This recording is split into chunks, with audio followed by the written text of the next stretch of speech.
Hello everyone! In this video, I'll show you how to quickly pay your AT&T bill online. First, open your browser and go to at.com/pay. If asked, sign in to your AT&T account. Select the account you want to pay. If you have multiple accounts, make sure you pick the correct one. Review the payment amount.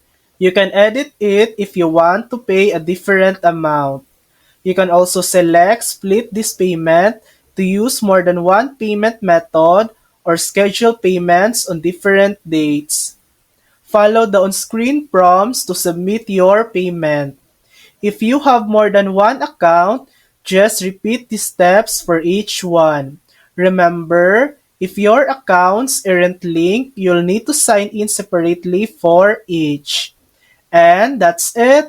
That's how to pay your AT&T bill online. Thanks for watching. If this video helped you, please like and subscribe for more helpful tutorials.